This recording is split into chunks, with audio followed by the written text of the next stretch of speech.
야, 너 일로 와봐.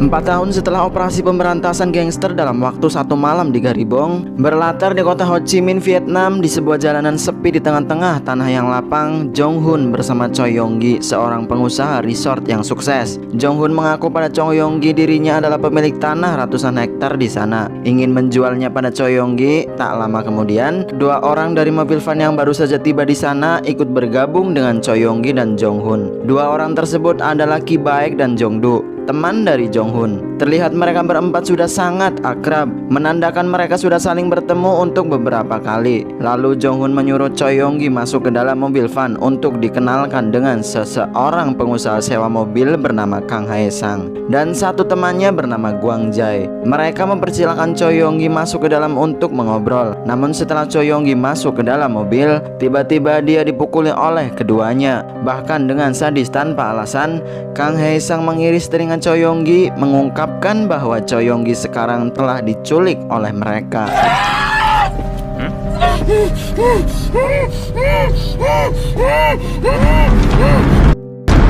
Beralih di Korea, sedang terjadi kericuhan akibat seorang pasien rumah sakit jiwa yang kabur dan menyandra wanita di sebuah minimarket. Kepolisian sudah berkumpul dan mengepung.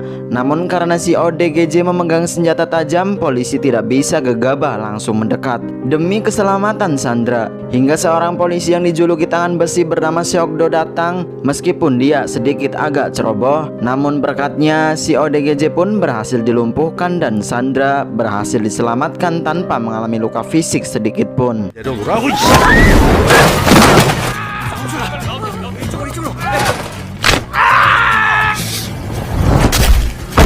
일로. 거기 사진 찍지 마세요. Perintah langsung dari kantor pusat, Kapten Jeon akan mengirimkan Seokdo ke Vietnam untuk membawa kembali seorang buronan yang kabur ke sana. Buronan tersebut adalah Jong Hun dan 2 komplotannya. Diketahui Jong Hun sendiri sudah menyerahkan diri, namun sampai saat ini belum diketahui apa alasannya. Mendengar hal tersebut, dengan sangat antusias, Dong Gyun menawarkan diri untuk ikut. Tidak mau kalah, Hong Seok dan Sang Hun pun juga ingin ikut serta pergi bersama Seokdo. Namun Kapten Jeon melarangnya, merekomendasikan dirinya sendiri untuk menemani Seokdo dengan alasan bahwa dirinya mahir berbahasa Inggris. Hal itu membantu Seokdo untuk berkomunikasi di sana.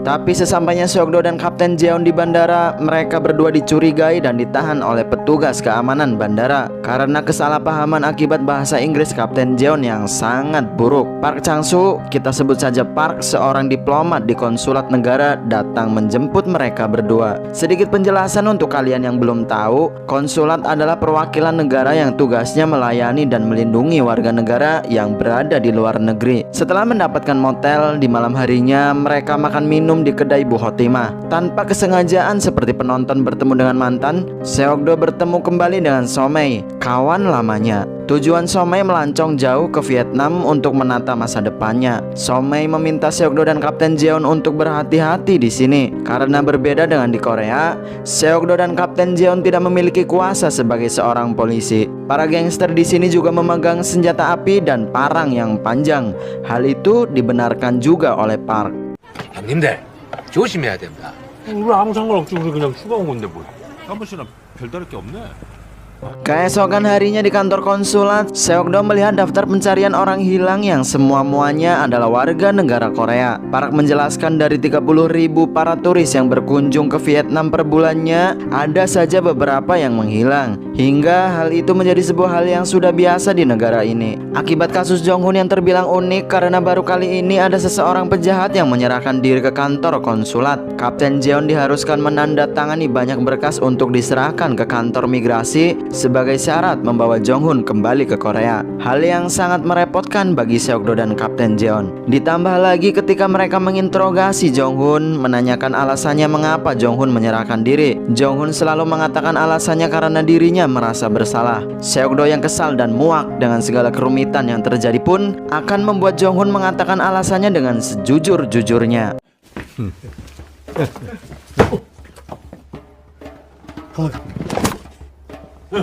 아, 양심.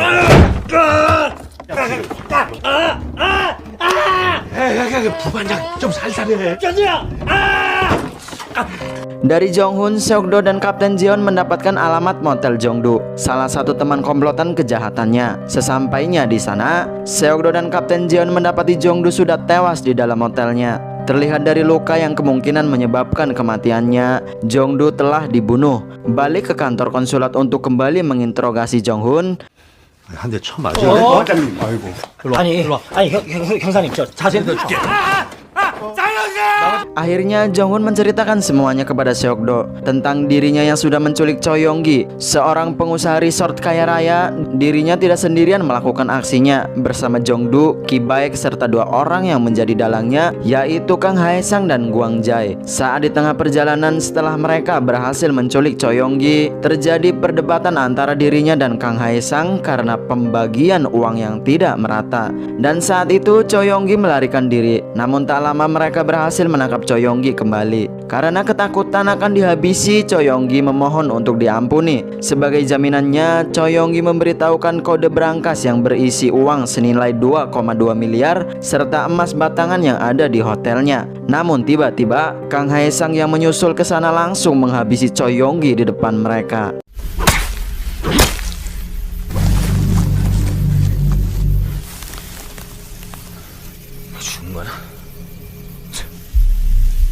Ki Baek yang marah pada Kang Hae-sang karena dengan perbuatannya itu membawa mereka semua ke dalam masalah yang lebih besar. Gwang Jae yang juga menyusul ke sana tiba-tiba menghabisi Ki Baek, mengurangi satu orang agar pembagian uangnya menjadi rata, ujar Kang Hae-sang. Di malam harinya, mengikuti perintah Kang Hae-sang, Jong-hun dan Jong-do menguburkan jasad Choi Yong-gi dan Ki Baek di halaman belakang motel. Gwang Jae baru saja kembali dari hotel Choi Yong-gi, menggasak semua uang dan emas batangan di dalam berangkasnya. Nominal yang sangat banyak mereka dapatkan menurut Gwang Jae. Tapi Kang Hae-sang yang kufur nikmat mengatakan dirinya ingin mendapatkan lebih banyak lagi. Lalu Kang Hae-sang memotong tangan Choi Yong-gi, memfotonya dengan paspor, lalu mengirimkannya pada Tuan Choi, ayah dari Choi Yong-gi. Kang Hae-sang meminta tebusan sebesar 5 miliar untuk mengembalikan Choi Yong-gi. Tuan Choi yang tidak mengetahui bahwa anaknya telah tewas mentransfer uangnya 2 hari kemudian. Kang Hae-sang memang benar-benar mengembalikan Choi Yong-gi, tapi hanya tangannya saja. Sementara Jong-hun dan Jong-do kabur karena takut berurusan dengan para gangster.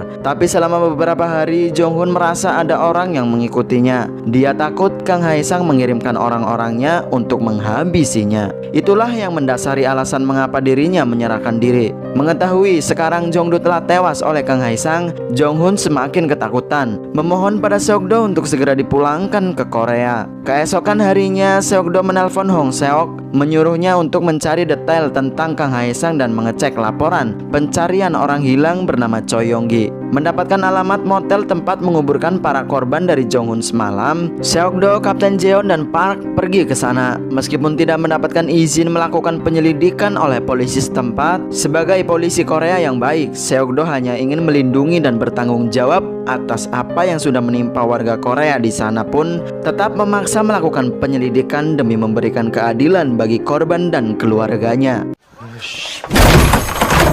반농사하냐? 빨리 제대로 좀 파. Singkatnya, setelah beberapa jam melakukan pencarian di sana, mereka menemukan mayat para korban. Totalnya ada 4 mayat yang berhasil mereka temukan. Kemungkinan 2 diantaranya adalah mayat korban Kang Hae-sang sebelumnya. Karena belum mendapatkan informasi tentang Kang Hae-sang dari Hong Seok, Seok-do menelpon Somei menanyakan informasi tentangnya. Dan kebetulan Somei mengetahuinya, karena saat ini bos gangster bernama Raku sedang mencarinya juga. Beralih di sebuah motel tempat persembunyian Kang Hae-sang dan Gwang Jae sekarang, terlihat beberapa orang berpakaian rapi masuk ke dalam hotel tersebut. Orang-orang tersebut bisa sampai di sana karena dipandu oleh anak buah Raku. Kita sebut saja dia Ulil. Setelah menemukan uang dan emas batangan di dalam koper, pimpinan dari orang-orang tersebut menelpon sang bos, mengabarkan bahwa mereka sudah menemukan dan berhasil mengamankan uangnya. Sementara Seok-do dan Kapten Jeon sekarang mendatangi markas Raku. Tujuan mereka hanya satu, ingin mengetahui alasan Raku mencari Kang Hae-sang. Namun karena para gangster di sana tidak bisa diajak bicara secara baik-baik, Seok-do pun terpaksa mengeluarkan sedikit keringat untuk mendapatkan jawabannya. 어딜 가? 오지 마시고.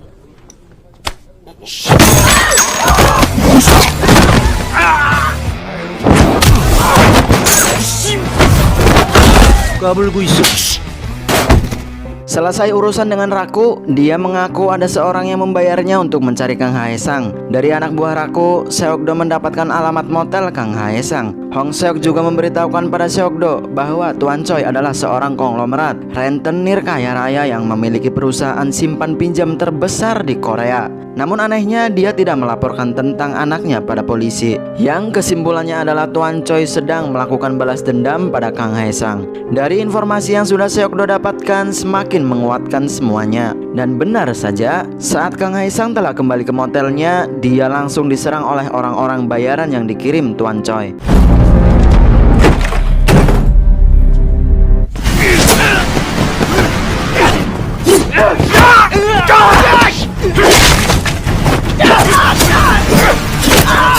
Tetapi perbedaan jam terbang memang tidak bisa diremehkan, karena Kang Haesang dan Guang Jai berhasil mengalahkan semuanya dengan mudah. Dari si pimpinan orang-orang tersebut, Kang Haesang mengetahui bahwa yang mengirim mereka adalah Tuan Choi, ayah dari Choi Yonggi. Menelponnya menggunakan ponsel si pimpinan, Kang Haesang mengancam akan pergi ke Korea untuk menghabisi Tuan Choi jika tidak segera mengembalikan uangnya. Di sisi lain, Seokdo dan Kapten Jeon juga telah tiba di sana. Masuk ke dalam hotel, mereka terkejut mendapati banyak mayat yang tergeletak di sana. Tidak hanya itu, Seokdo dan Kapten Jeon juga menemukan tas yang berserakan serta paspor milik para korban Kang Haesang. Saat Kapten Jeon sedang mengecek salah satu paspor yang ternyata itu adalah milik Choi Yonggi, tiba-tiba Kang Haesang menyerangnya, melukai Kapten Jeon. Beruntungnya luka tersebut tidak terlalu fatal. Guang Jai ikut menyerang mengeroyok Seokdo. Tidak salah jika Seokdo memiliki julukan tangan besi, karena untuk Kang Haesang dan Guang Jai sebagai seorang penjahat ulung pun dibuat kewalahan oleh Seokdo seorang diri. Bahkan Kang Haesang lebih memilih melarikan diri meninggalkan Guang Jai yang sekarang menjadi bulan-bulanan Seokdo.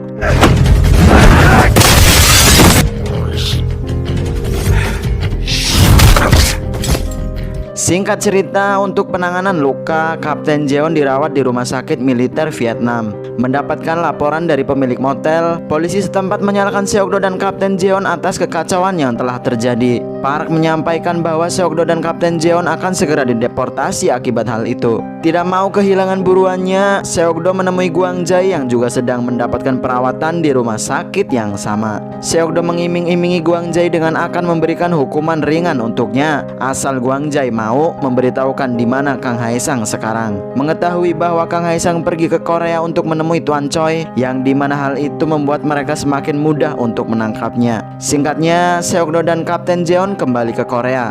Dengan ditemani Dong Yun, Seokdo langsung pergi menemui Jang Isu, memintanya untuk melacak kapal ilegal yang tiba di pelabuhan Korea malam itu. Benar saja, seorang nahkoda kapal selundupan bernama Mata Satu semalam tiba di perairan Korea, tepatnya di pelabuhan Gungpyeong. Langsung Seokdo memerintahkan Hong Seok untuk segera ke sana dan memeriksa kamera CCTV-nya. Dari rekaman CCTV tersebut, mereka melihat Kang Haesang berada di parkiran pelabuhan semalam. Seokdo pun memerintahkan untuk mengeluarkan surat penangkapan serta menetapkan Kang Haesang sebagai buronan, orang yang paling dicari oleh polisi Korea saat ini. Sementara Tuan Choi yang sekarang juga mengetahui Kang Haesang telah tiba di Korea dari anak buahnya, segera memerintahkan untuk mendatangkan pembunuh bayaran yang profesional lebih banyak lagi. Komisaris mendapatkan laporan tentang kekacauan yang telah dibuat oleh Seokdo dan Kapten Jeon. Sangat marah, komisaris kembali menyerahkan kasus Kang Haesang yang sedang ditangani Seokdo pada Kementerian Luar Negeri. Namun setelah Kapten Jeon dan Seokdo menjelaskan semuanya tentang apa yang sebenarnya terjadi dan apa yang sudah diperbuat oleh Kang Haesang, sehingga mereka bersikeras ingin segera menangkapnya. Komisaris pun memberikan kesempatan pada Kapten Jeon dan Seokdo untuk menyelesaikan kasus tersebut dalam waktu selama 1 minggu. Bersama timnya, Seokdo pergi ke kediaman Tuan Choi mengantarkan jenazah anaknya. Di sana mereka bertemu dengan Nyonya Choi. Hong Seok menjelaskan tentang Nyonya Choi. Beliau adalah istri kedua dari Tuan Choi. Istri pertama Tuan Choi telah meninggal dan Choi Yonggi adalah anak satu-satunya Tuan Choi dengan istri keduanya. Menjadi jelas mengapa Tuan Choi sangat marah sampai-sampai ingin menuntut balas pada Kang Haesang. Saat Seokdo dan tim kepolisian sudah pergi dari sana, Tuan Choi ditemani dua bodyguardnya memasuki lift. Tuan Choi tidak mengetahui bahwa dari salah satu bodyguard yang sedang bersamanya itu adalah Kang Haesang, karena sebelumnya Tuan Choi memang belum pernah melihat wajahnya. Di dalam lift dengan barbar, Kang Haesang mengungkapkan siapa dirinya pada Tuan Choi. 강혜성입니다.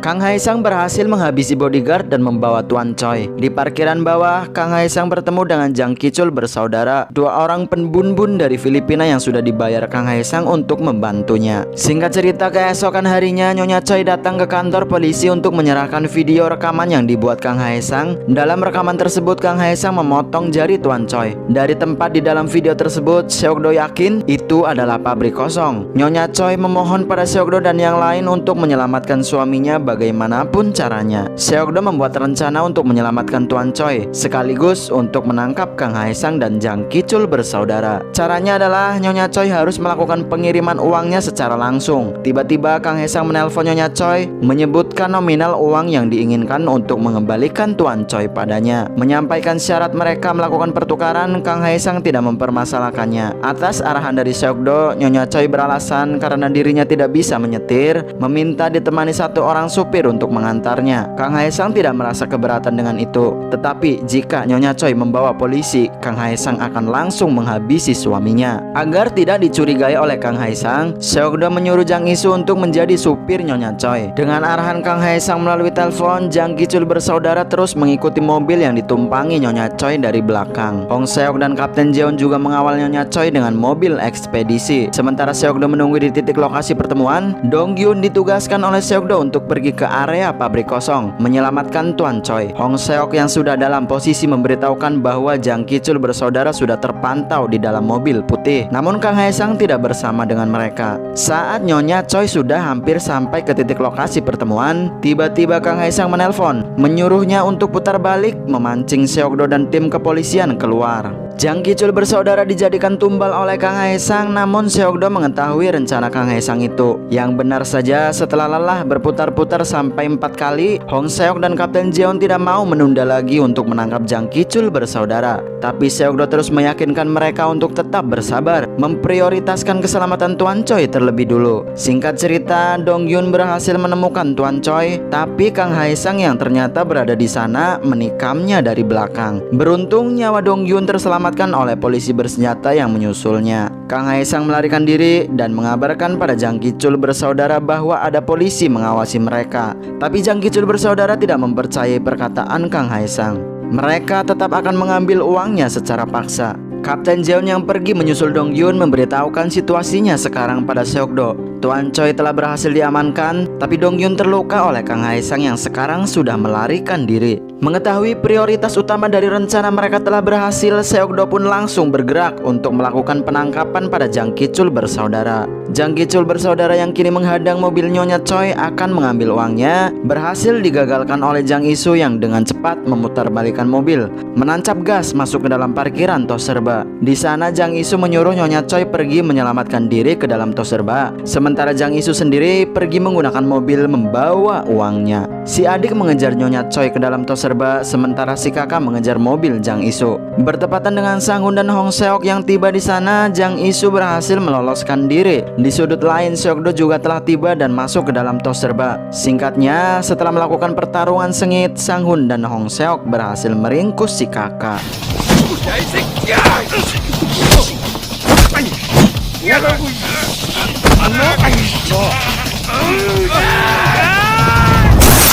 Beralih pada si adik yang saat ini masih mengejar Nyonya Choi, dia berhasil menangkapnya. Tetapi Seokdo yang juga sudah menemukan mereka langsung mempotek tangan si adik. Seperti biasa, tidak ada satupun penjahat yang mampu lolos ketika sudah berduel dengan Seokdo. Dengan mudahnya si adik dilumpuhkan olehnya tanpa kerusakan dan kehancuran properti di sekitar. Menjadi sebuah pencapaian dan kebanggaan tersendiri bagi Seokdo dan tim kepolisian.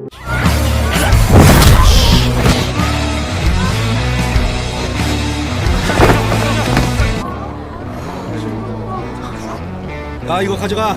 Jang Isu sekarang kegirangan karena berhasil lolos dan akan kabur membawa serta uangnya. Tapi terlihat dari belakang dengan kecepatan tinggi, mobil Kang Haesang menabrak mobilnya. Tapi lagi-lagi Jang Isu berhasil lolos dengan menaiki taksi. Namun di malam harinya Jang Isu tak sengaja bertemu kembali dengan Kang Haesang. Tidak punya pilihan selain melawannya, Jang Isu pun membusungkan dada dengan penuh keberanian menghadapi Kang Haesang seperti laki-laki sejati. 야이 씨발 새끼야 너 들어오라. 야, 자. 야 다가오지 말라고 이 씨발 새끼야. 오지 말라. Jang Isu tidak benar-benar melarikan diri, terus mengawasi Kang Haesang. Melihat Kang Haesang pergi menaiki bus, Jang Isu pun melaporkannya pada Seokdo. Saat bus yang ditumpangi Kang Haesang melewati terowongan, Seokdo sudah berdiri di tengah jalan memberhentikan busnya. Kemudian meminta seluruh penumpang kecuali Kang Haesang untuk keluar dari bus.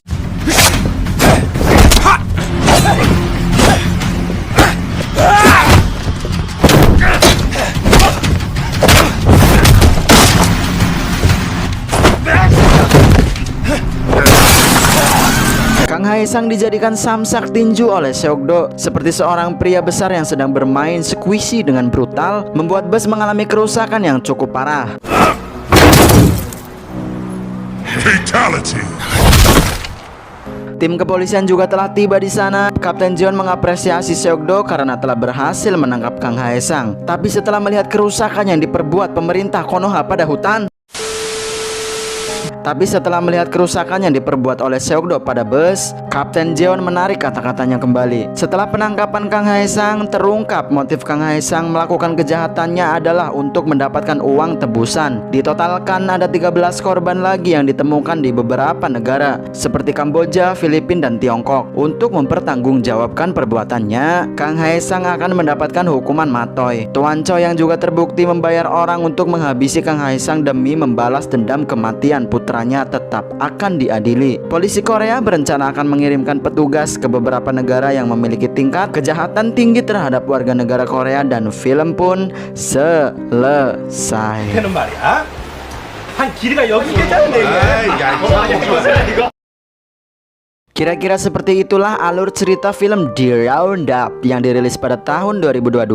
Film ini melanjutkan film The Outlaws yang kemarin sudah Mimin rangkum ya. Silahkan klik saja di layar pojok kanan atas untuk menontonnya. Dan tentunya terima kasih banyak untuk kalian semua yang sudah selalu setia menonton video-video Irevil. Sehat-sehat untuk kalian semua. Love you guys. Sampai bertemu di lain waktu. Wabillahi taufik wal hidayah. Wassalamualaikum warahmatullahi wabarakatuh.